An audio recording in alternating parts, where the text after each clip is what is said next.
Whoa, whoa, whoa, whoa, whoa. Now, who the heck is this? What happened to Pervy Grandpa?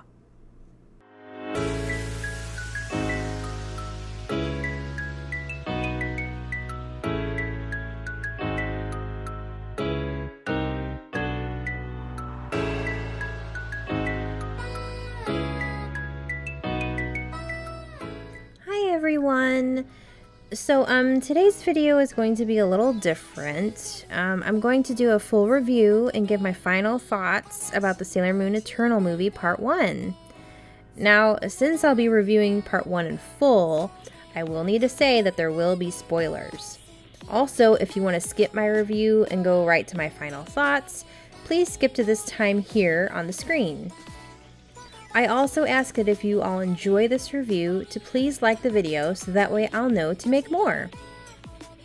Now, with all that out of the way, let's go ahead and get started. Alrighty, so Sailor Moon Eternal Part 1. This is a direct continuation from the third season of Sailor Moon Crystal, which concluded way back in June of 2016. Yes, quite literally, us Moonies have been waiting years for Eternal to come out.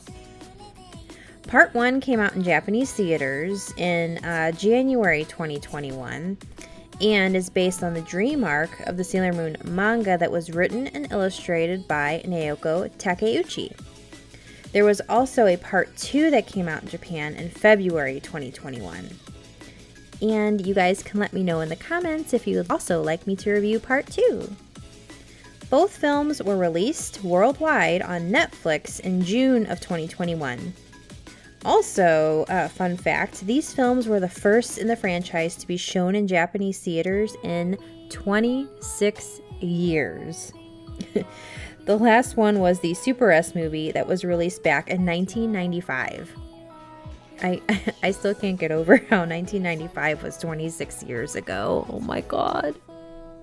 Okay. Enough of feeling old. Let's dig into the story of Sailor Moon Eternal Part 1.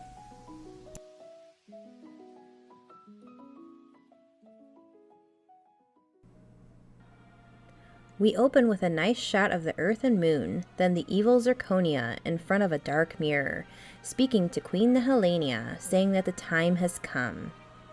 We then cut to a waking Chibiusa, flipping the calendar, revealing that today is the day she is returning to the 30th century. Cherry blossoms fill the screen as Chibiusa narrates that Usagi is now in Juban High School, Mamoru is in med school, and Chibiusa herself has worked hard to become a great sailor guardian and is finally ready to return home. The trio is now preparing to view a solar eclipse. We then see Rei, Ami, Minako, and Makoto also viewing it as well, each expressing their dreams and wishes. It becomes dark as the new moon covers the sun. Chibiusa and Usagi hear a bell. They turn to see a Pegasus requesting for help. We snap back to reality as Mamoru confesses that he saw the Pegasus as well, suddenly having a sharp pain in his chest. We then see a strange ship pass in front of the eclipse, revealing that it's part of the Dead Moon Circus. As everyone reflects on what they just saw, two crows, Phobos and Deimos, appear as a flyer and a tarot card fall. We later see that the Dead Moon Circus posters are suddenly appearing all over the city. Chibiusa spots two glass kaleidoscopes at a storefront, and Mamoru purchases them for Chibiusa and Usagi. I wish the real-life glass kaleidoscope was as cheap as it was in the manga. Oh, the price we pay as a merch collector. Quite literally. Because of the crowds, they all decide to have Chibiusa return home in the morning. The two stay at Mamoru's place. Now, I don't know about you all, but as a mother of a teenager, I would not have this happen. Get your little butt home.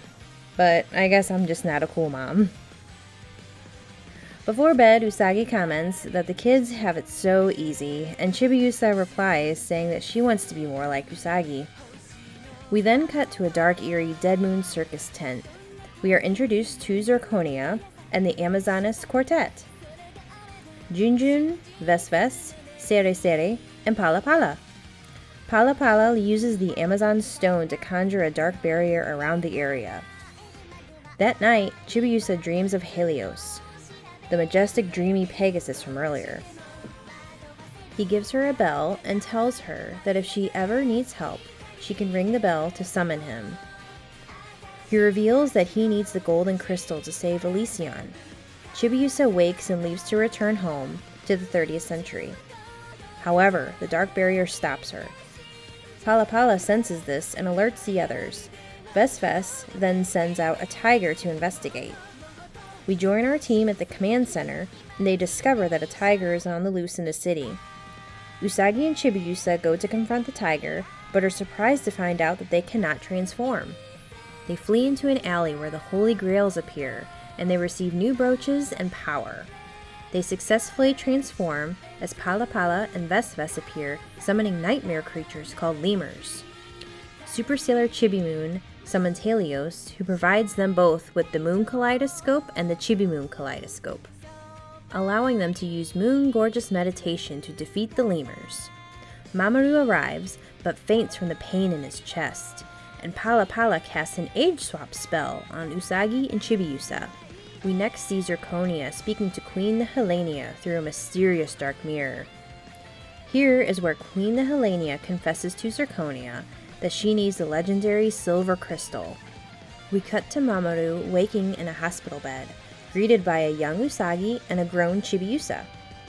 The others show up and are very surprised at their age swap. A doctor comes in, revealing to be Ami's mother, and Mamoru finds out that he has a shadow in his lung.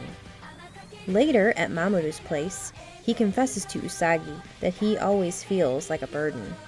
Usagi states that no matter what, she is staying by his side forever. Chibiusa overhears this and sadly realizes that no matter how much she loves Mamoru, he will always be her future father. Now, please tell me that I am not the only one that yelled at the screen saying, "Chibiusa, girl, finally!" Chibiusa then heads to a park, torn clothes and all, and Helios appears. She expresses to him that she doesn't think that she's the maiden that he's looking for. Helios then appears in Mamoru's room, apologizing that he could not protect Elysion. We cut to Ami researching the mysterious dark barrier over the city. Her mother comes home and comments how Ami is so self-sufficient, and she's the bad mother for always leaving her alone. Ami reveals that her mother and father divorced, and her father always sends her a postcard on her birthday. Back with the Amazonas Quartet, Pala turns a tiger, a hawk, and a fish into humans named Tiger's Eye, Hawk's Eye, and Fish Eye. Ami enters a tropical fish store where a heavily disguised Pala sells her a fish. Back at Ami's home, she comments how the fish looks like the fish on the postcard her father sent. Ami wakes and sees her mother with a man, commenting that she doesn't care if Ami hears them. Upset, Ami then looks in a mirror and sees herself as a child. We see child Ami running to her father, who says he left because all her mother cared about was work, and all Ami cared about was studying. She then sees Usagi, Mamoru, and Chibiusa, saying that since they have each other, they don't need anyone else. Fisheye appears, and Ami reveals that she's jealous of others, and her dream is just to be loved by anyone. The nightmare lemurs attack as Fisheye pulls Ami into the mirror. For a moment, Ami gives in, floating peacefully within. Then a smaller Sailor Mercury appears, reminding Ami of her true dream, to become the best sailor guardian she can be, and to protect everyone. A heart-shaped crystal appears, and Ami transforms into Sailor Mercury. She uses Aqua Rhapsody to escape the mirror as Usagi and Chibiusa show up. They transform, which breaks the age swap spell, then attack and defeat Fisheye. Super Sailor Chibi-Moon becomes upset, feeling small and not as powerful as Super Sailor Moon. She calls Helios and confesses that she's not the maiden that he's looking for, then runs off. Outside, Helios appears again in front of a crying Chibiusa and comforts her with a kiss. He reassures her that she is needed and loved, and reminds her that she is surrounded by people who love her. Can we just pause and take a moment to appreciate how beautiful this animation is? It's just so pretty. Okay, let's continue. We then see Helios in a cage. Queen Helenia appears, saying that everything will be hers soon. We next see Ray practicing Kyudo. Her instructor comments that she's hesitating, implying that she has something on her mind. Later, we see the girls commenting on a book Ray is reading. Ray says that her grandpa is sick and she wants to run the shrine more efficiently. Minako suggests a husband helper. We then see Luna, Artemis, and Diana show up. Luna reminds everyone that the Dead Moon Circus's first performance is tomorrow. We are then brought to Hikawa Shrine, where Ray is caring for her grandpa. Whoa. Now, who the heck is this? What happened to Pervy Grandpa? Ray helps two girls who buy love knot charms, hoping they will help in their senpai noticing them. Ray wonders if boyfriends are really that crucial. She then remembers her dream of one day succeeding her grandpa and taking over the shrine. She wonders if that is really her true dream, or if she just thinks it is, since that's what everyone expects of her. The next day, we find our guardians at opening day of the Dead Moon Circus. Wow, 10,000 yen for a ticket? It's that much? Rip-off? At those prices? They must be enemies. Yeah, you can say that again. The team splits up to investigate, as Ray stays at the front gate. The mirror house catches her eye. As she steps inside, Pala Pala seals the entrance. As Ray walks through the maze of mirrors, she finds one with no reflection. A child Ray appears on the other side of the mirror as lemurs approach. Child Ray expresses that the only way she can be happy is to marry into a rich family. Ray then realizes she cannot transform and faints. As this is happening, the Amazonas Quartet are performing their show. As they are performing, lemurs appear and attack the audience. Back inside the mirror house, Ray is still being attacked by the lemurs, when suddenly Phobos and Deimos fly in from above and attack Tiger's Eye. Two voices call out to Princess Mars, and it's revealed to be Phobos and Deimos in their human forms. They present her with the Mars crystal, as she transforms into Sailor Mars. She then realizes her true dream, to be pure and protect Princess Serenity, the planet, and her friends. Tiger's Eye projects himself into the mirrors, leaving Sailor Mars questioning which is the real one. Michiru then appears, telling Mars that her senses are great and to concentrate with mind and soul. Mars attacks with her flame sniper and defeats Tiger's Eye. As the mirror house disappears, Pala Pala's crystal is destroyed, signaling that Tiger's Eye has been defeated. We then see the rest of our team outside another tent. Ray runs up explaining to them what just happened. We then cut back to the Amazonas Quartet as they discuss how they defeat the Sailor Guardians. Sere states that this is only the beginning. Back at home, we see Chibiusa thinking of Helios. She heads downstairs as she sees Usagi getting ready to go check on Mamoru. We then see Mamoru coughing in bed. It's revealed that his sickness is getting worse, now coughing up dark blood. Usagi arrives, but soon after, Mamoru asks her to leave, again stating that he doesn't want to be a burden. The other Sailor Guardians are found walking the city. They remark how it seems the circus has taken over and Juban has gotten much dirtier. As Makoto heads home, she runs into Chibiusa. They discover an herbal shop run by Hawkeye. Hawkeye remarks that they have dreamed of owning a small shop like this ever since they were young. Makoto then confesses that she has the same dream. Hawkeye then encourages Makoto and tells her to work hard while she's young to achieve that dream. Hawkeye then gives Makoto and Chibiusa rings as a gift for being their first customer. We then see Makoto and Chibiusa making dinner together. Makoto glances at the ring she received from Hawkeye, remembering their encouraging words.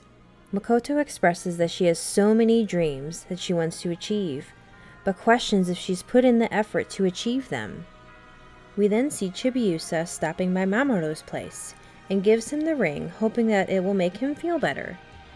Makoto returns to the herbal shop and confides in Tiger's Eye. She expresses that she's worried that being a sailor guardian is standing in the way of her achieving her dreams.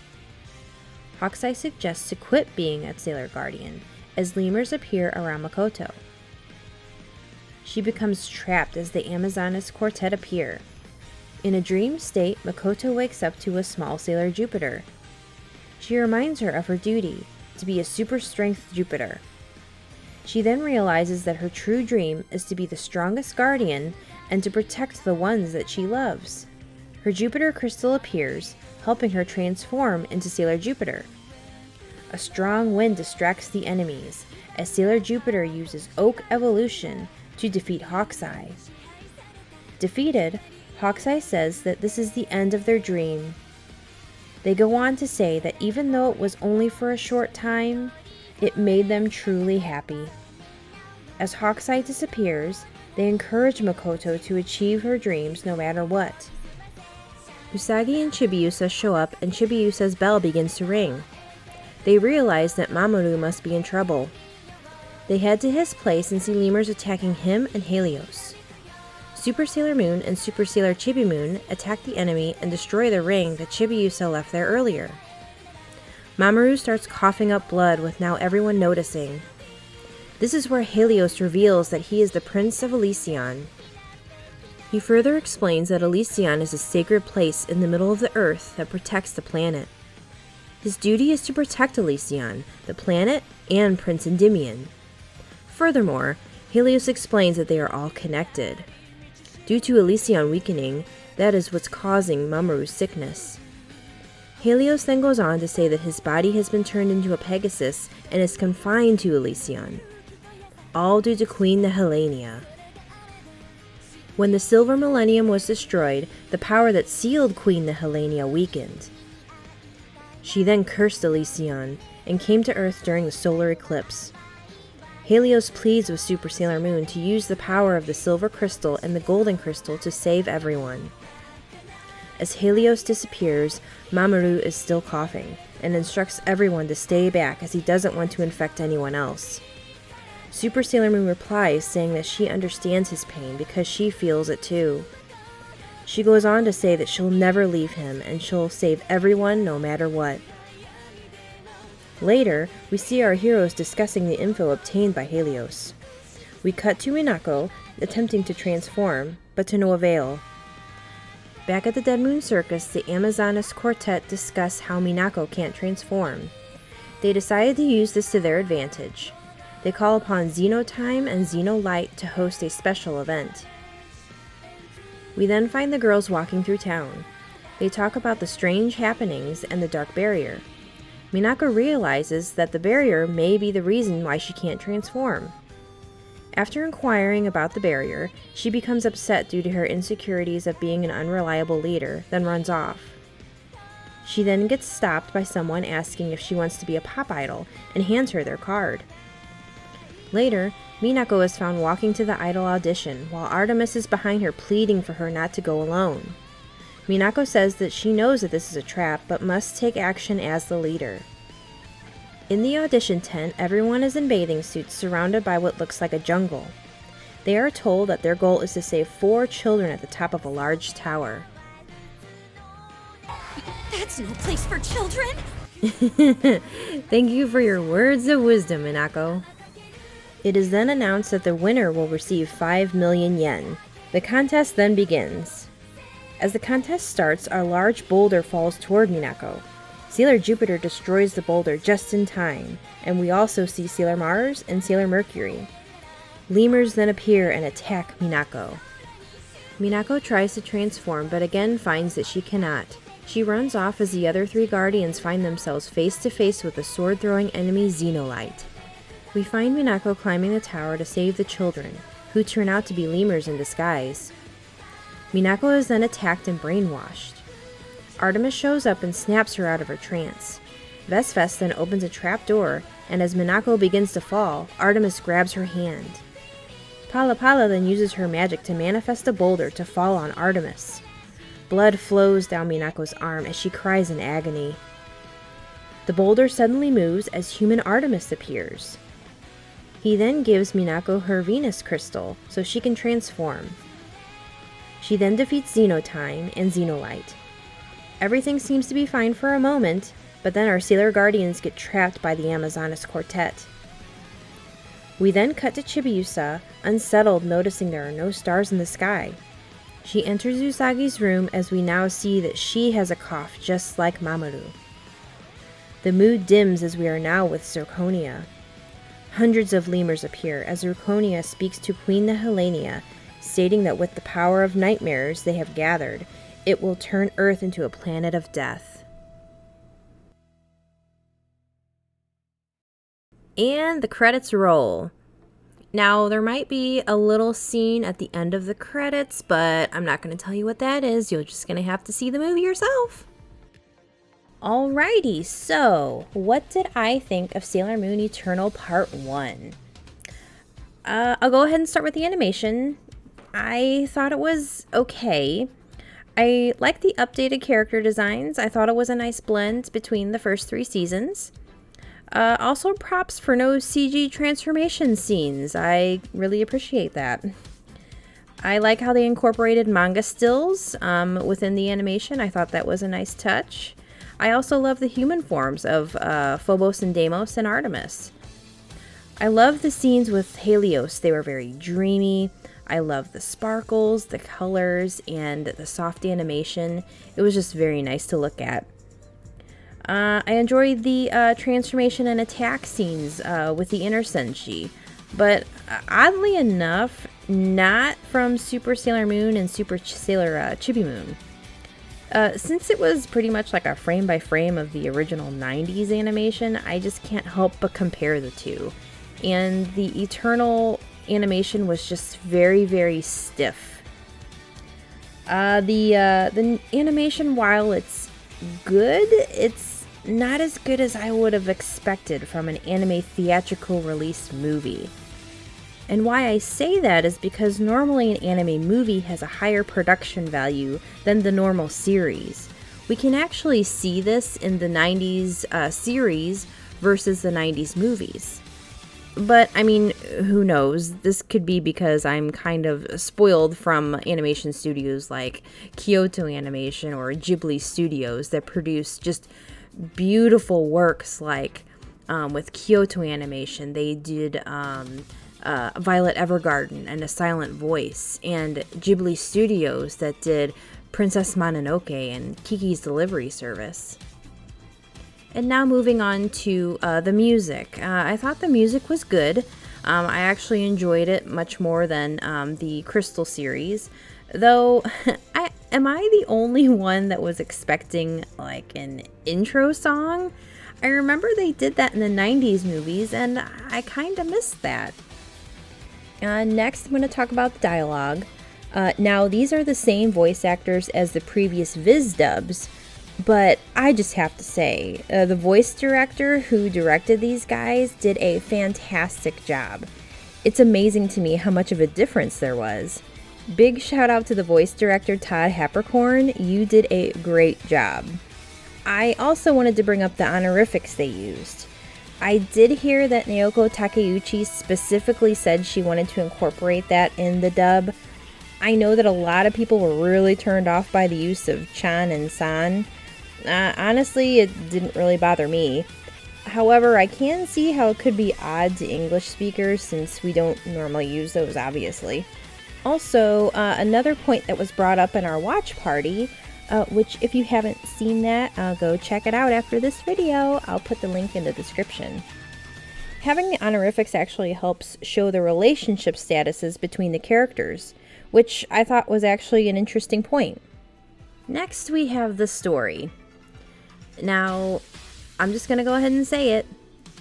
This should have been a series. Oh my lord.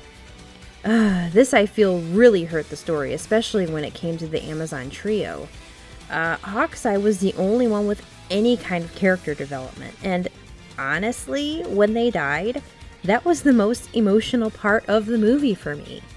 This was just severely rushed, and like I said, it should have been a series, hands down. Would I recommend Eternal Part 1 to everyone? I mean, sure. But not as a first watch. If you're new to Sailor Moon, or if you have friends who are interested in Sailor Moon and you want to show it to them, what I would highly recommend is reading the manga first, watching the 90s anime, and then moving on to Crystal, and then watching the 2 movies. Alright guys, so that about wraps it up for my review of Sailor Moon Eternal Part 1. Again, if you did enjoy my video, go ahead and give it a like, so that way I will know to go ahead and make more. Also, if you guys want me to review Eternal Part 2, go ahead and let me know in the comments. Also in the comments, let me know what you guys think. I want to know what everyone thinks about this movie, and if you really enjoyed it, or if you agree with me, or even disagree with me. I'd love to hear all your opinions about it. And with that being said, I will go ahead and end this video, and I hope you guys have a fantastic day, and always stay positive and stay safe. Bye!